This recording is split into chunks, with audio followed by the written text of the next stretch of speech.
A Roman senator spent the equivalent of $50 million on a house. Nobody thought he was crazy. That wasn't excess. That was accounting. A villa wasn't shelter, it was a financial instrument, a political statement, and a working asset all bound up in marble and mosaic. The economics of Roman wealth didn't work the way ours do, and understanding why tells you something uncomfortable about how fortunes actually signal power. Exhibit 1, Location.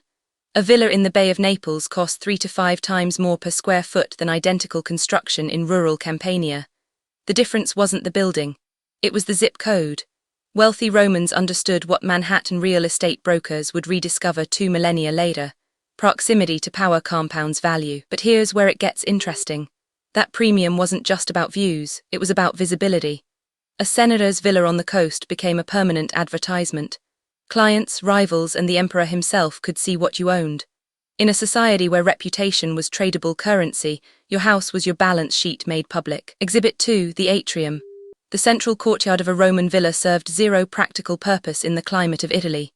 Rain fell directly into the house, yet wealthy Romans spent fortunes on elaborate atriums with intricate mosaics and imported marble.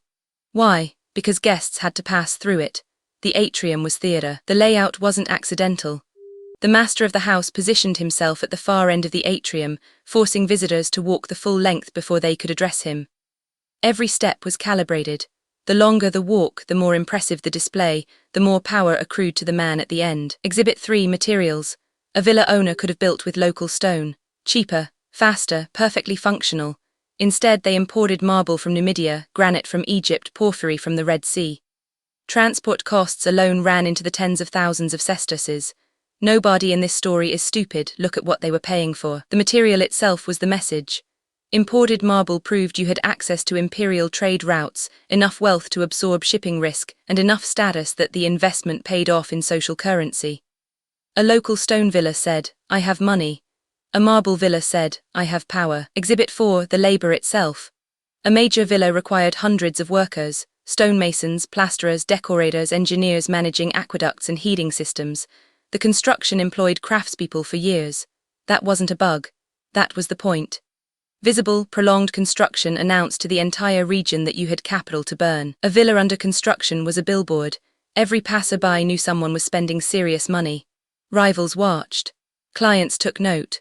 The emperor's representatives filed reports. You didn't have to invite anyone to see your wealth, they could watch it being assembled brick by brick. Exhibit 5, the peristyle garden. Wealthy Romans surrounded their villas with courtyards filled with plants, sculptures, and fountains. In an agricultural society, this was bizarre. You were using prime real estate to grow ornamental flowers instead of food. The inefficiency was the entire purpose. A peristyle garden was a monument to waste. It proved you didn't need that land to survive. You could afford to leave it empty, beautiful, and useless. Only the wealthy could waste space so deliberately. The garden was a financial statement. I have surplus. Exhibit 6, the hypocaust system. Some villas featured sophisticated underfloor heating, with hot air circulating through channels beneath the floors. It was expensive to build, expensive to maintain, and provided marginal comfort gains. But it was visible to guests. You'd see the furnace, understand the engineering, feel the warmth. The heating system was an advertisement for Roman engineering prowess. It said, "I employ the best minds. I command resources.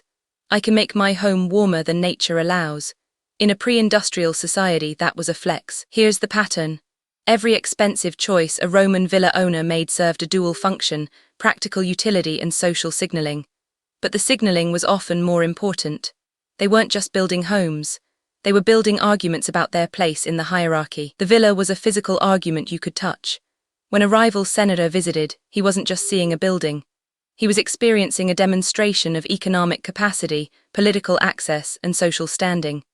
The architecture spoke before the host ever opened his mouth, and that's why a senator spent the equivalent of $50 million on a house. It wasn't about living comfortably.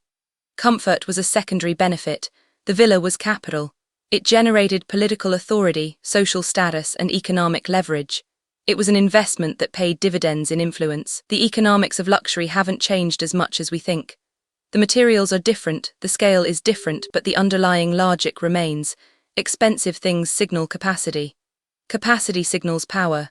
And power in any era is the most tradable commodity there is. Understanding how Roman villas worked reveals something about how all wealth displays work. They're not irrational. They're rational expressions of a system where visibility equals value.